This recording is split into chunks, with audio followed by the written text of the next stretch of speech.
जी अस्सलाम वालेकुम प्यारे दोस्तों। उम्मीद है कि आप सब खैर आफियत से होंगे।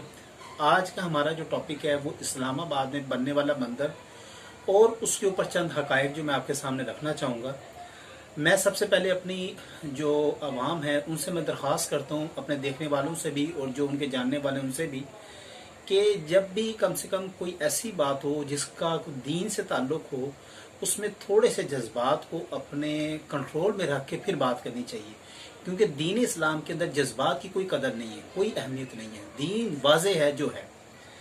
हमारे यहाँ मसला ये है कि हकीकत से किसी को भी पता नहीं होता, हकीकत का ना कोई तहकीक होती है। बस मुंह उठाया और जिससे किसी से सुना या देखा या बस इल्ज़ाम लगा दिया। अब ये मंदिर की जो बहस है वो तीन इस वक्त टॉपिक्स में चेंज हो चुकी हुई है। सबसे पहले जो बहस वो चल रही है सियासी बहस। सियासी बहस क्या चल रही है कि जी इमरान खान यहूदियों का एजेंट है और उसने ये सारा प्रोपोगंडा किया और इसने अब जो है ना ये मंदिर की जगह दी है और यहाँ पर हिंदुओं को कहा है कि मंदिर बनाएं। तो मैं तो ना इमरान खान की पार्टी का हूँ, ना मुझे उनसे कोई लेना देना है, लेकिन जो हकीकत है वो मैं आपको, इमरान रजा खान साहब हैं, उनका एक प्राइवेट चैनल है यूट्यूब के ऊपर, ये GNN के ऊपर आते हैं, एंकर भी हैं। उनकी ताकीक के मुताबिक जो मैंने उनसे वो सारा कोट कर रहा हूँ मैं ये, कि ये प्लाट जो है इसकी दरख्वास्त 2015 में ह्यूमन राइट्स के तहत जो है वो पेश की गई थी, जो कि इस्लामाबाद मंडल पंचायत की जानिब से ये पेश की गई थी। 31 मई 2016 को ये इनको अलाटमेंट हुई थी नून लीग की तरफ से। अच्छा, ये अलाट हुई ज़मीन, इसका रकबा तकरीबन 4 कनाल है जो कि H92 के अंदर वाक़ है और ये ज़मीन यहाँ पर बहुत महंगी है। इस्लामाबाद में तो खैर वैसे ही बड़ी महंगी ज़मीनें, और ये ज़रा एरिया और भी है ज़्यादा। और यहाँ पर तकरीबन बसने वाले जो हिंदू बरादरी है उनकी तकरीबन यहाँ पर 3000 या लगभग ज़्यादा आबादी है और 300 तकरीबन इनके घर हैं। अब ये पहला जो झूठ और बहतान हमने उठाकर एक हुक्मरान से उठा के इन्होंने दूसरे पर लगा दी है, ये कसदन भी इस तरह करते हैं कि इस तरह ज़रा सियासी इनको फेवर मिल जाती है। दूसरी बहस जो इस वक्त छिड़ी दी है, मैं सियासत के ऊपर इसलिए बहस नहीं करता क्योंकि हमारा लेना देना नहीं, इससे हम अपने दीन की तरफ ही रहते हैं।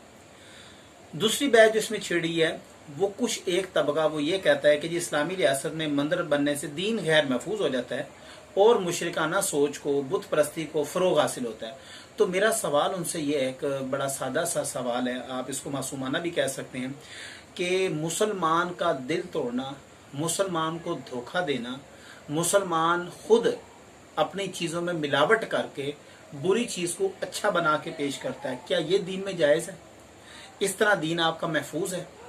क्या किसी यतीम का माल खाना और फिर मुल्की सतह के ऊपर आप देखें सूद खाना, हमें पता हम सूदी मुल्क में रह रहे हैं जो कि इस्लाम के ऊपर रियासत ली गई थी, इस्लाम के ऊपर ज़मीन ली गई अल्लाह से, और उसके बाद सूदी निज़ाम को उसको चला रहे हैं और उस पर किसी को एतराज़ भी नहीं है। बल्कि अब तो भाई भाई को भी कर्जा देता है तो वो वापस ये पूछता है कि मुझे इसमें से आप प्रॉफिट कितना देंगे। अब सूद को आप इतना फ़रोग दे रहे हैं जिसके बारे में अल्लाह ने कुरान मजीद में वाज़ेह फरमा दिया है कि मेरा ऐलान जंग है इन लोगों के साथ जो सूद खाते हैं और जो सूद को फ़रोग देते हैं। तो मेरे ख्याल दीन हमारा उस वक़्त गैर महफूज होना चाहिए, इससे हमारा दीन गैर महफूज नहीं होता। चूँकि मुसलमान भी हैं, ईसाई भी हैं, सिख भी हैं, हिंदू भी हैं, तमाम लोगों को यहाँ पर हक हासिल है कि वो इबादत करें। अब तीसरी बहस जो इसमें मेन बहस, जिसके बाद में अपना नुक्ता नज़र, अपना ज़ाती जो मेरा नुक्ता नज़र है मैं वो भी इंशाअल्लाह ताला कुरान मजीद से पेश करूँगा। तीसरी बहस वो ये चल रही है कि जनाब हमारा टैक्स का पैसा है या हमारा ज़कात का पैसा है, उससे मंदिर बनाया जा रहा है, क्यों बनाया जा रहा है? नंबर एक बात। दूसरी ये, उसके बरक्स मस्जिद तौहीद जो गिराई गई है वो क्यों गिराई गई है? हुकूमत को चाहिए मस्जिद तौहीद बनाए।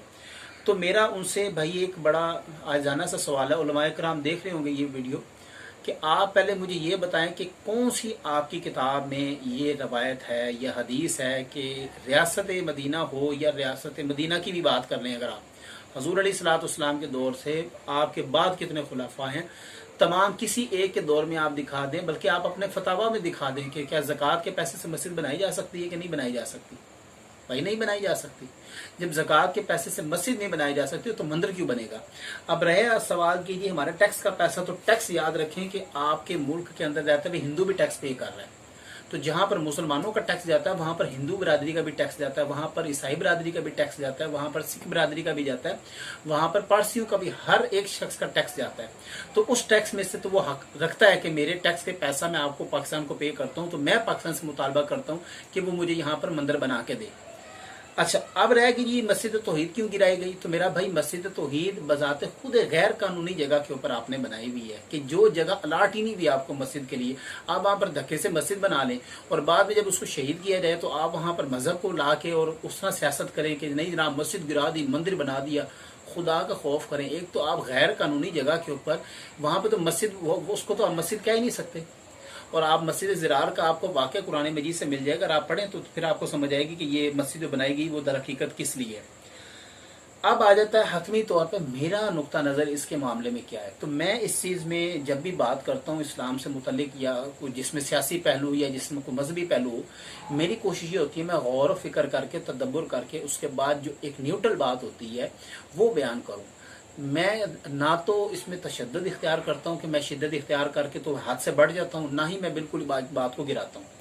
हुकूमत तो अगर ये चाहती है कि वो जिस तरह की इंडिया में भी इसका गाना निकल चुका है कि हिंदू मोदी राज में हिंदू बनेगा मंदिर इस्लामाबाद में, ये गाना भी बन चुका है, बाकायदा इसको बड़ा फेमस मशहूर भी हुआ ये गाना। अगर तो मुल्क पाकिस्तान के हुक्मरान जो हैं वो ये समझ रहे हैं कि हम हिंदू बरादरी के साथ इस तरह करके तो उनकी फेवर लेंगे हिंदुओं की और हमें बहुत बेनिफिट होगा, तो इसके मुतालिक कुरान मजीद में वाज़े फरमा दिए ला तत्तखिज़ुल यहूदा वन नसारा कि यहूद और नसारा तुम्हारे दोस्त नहीं हो सकते। आयत नंबर में आपको बता दें तो अल माइदा की 50 नंबर 1 है, जिसमें अल्लाह तबारक तआला ने इरशाद फरमाया ए ईमान वालो तुम यहूद और नसारा को दोस्त मत बनाओ, इसमें फ़ायदा ही नहीं है। ये पहला मेरा नुक्ता नजर है। दूसरी आयत में पेश करता हूँ जनाबे वाला सूरत निसा की 139 है, जिसमें शायद है जिनकी ये हालत है कि मुसलमानों को छोड़कर काफिरों को दोस्त बनाते हैं और क्या इनके पास इज्जत तलाश करने जाते हैं। तो अल्लाह ही सबसे ज़्यादा इज्जत देने वाला है। यानी कि अगर तो हमारे हुक्मरान ये सोच के ये कदम उठा रहे हैं कि अगर हम उसको एड देते हैं, अगर उनको हम 20 करोड़ जो हुकूमत ने मुख्तस किया उन लोगों के लिए एक मंदिर बनाने के लिए, अगर तो वो उनकी रजामंदी के लिए कर रहे हैं, उनकी खुशी के लिए कर रहे हैं, उनकी सिंपति लेने के लिए कर रहे हैं, तो कुरान का फैसला यहाँ पर वाज़ेह है कि ये ना तो आपके दोस्त हो सकते हैं और ना ही इनसे आपको कोई फ़ायदा हो सकता है। बल्कि एक आयत का मफहूम तो ये है कि यहाँ तक कि तुम्हें तुम्हारे दीन से फेर देंगे तब भी तुमसे राजी नहीं होंगे। आखिरी आयत मैं यहाँ पे पेश करता हूँ, मुसलमानों इन लोगों को दोस्त न बनाओ जो तुम्हारे दीन का खेल बनाते हैं, मजाक बनाते हैं, हंसी करते हैं। लिहाजा मेरे भाइयों मेरा नुक्ता नज़र यहाँ पे बिल्कुल वाज़ेह है। अगर तो मंदिर बनाया जा रहा है यहूदियों की हिंदुओं की खुशनुदी के लिए बनाया जा रहा है, उनको राज़ी करने के लिए बनाया जा रहा है, फिर तो किसी तरह ये तो बिल्कुल वाज़ेह अल्लाह ताला के साथ जंग है, दीन इस्लाम से बगावत है। लेकिन अगर माइनॉरिटी के हिसाब से, अगर उनके हुकूक के लिहाज से, चूंकि वो भी टैक्स पे कर रहे हैं, हम तो अब ज़कात पे नहीं करते हुकूमत को, तो अगर वो पे कर रहे हैं अपना टैक्स पे कर रहे हैं तो इस पे हुकूमत फिर उनको ये एड दे सकती है। इस लिहाज से अगर देखा जाए तो किसी किस्म की कोई कबाहत नहीं है। बाकी रही कि मुशरिकाना सोच को फ़रोग मिलेगा, तो मेरा ख्याल है हमें पहले अपनी खुद इस्लाह करनी चाहिए। इसमें बहुत डिटेल से मेरे लेक्चर मौजूद हैं, आप उनको बगौर से नहीं, इंशाअल्लाह ताला आपको सब वाज़ेह हो जाएगा। मेरे नज़दीक अगर आप हिंदुओं की हिमायत हासिल करने के लिए, उनकी खुशनुदी के लिए कर रहे हैं तो कुरान का फैसला वाज़ेह है कि ये कुफ़ार तुमसे कभी भी राज़ी नहीं होंगे, यहाँ तक कि तुम्हें तुम्हारे दीन से भी फेर देंगे, उसके बाद तुम्हें फिर कत्ल भी कर देंगे, तो तब भी ये तुमसे राज़ी नहीं होंगे। उम्मीद है कि अल्लाह तबारक तआला हमें सही दीन का फ़हम अता फरमाए। जज़ाकल्लाह।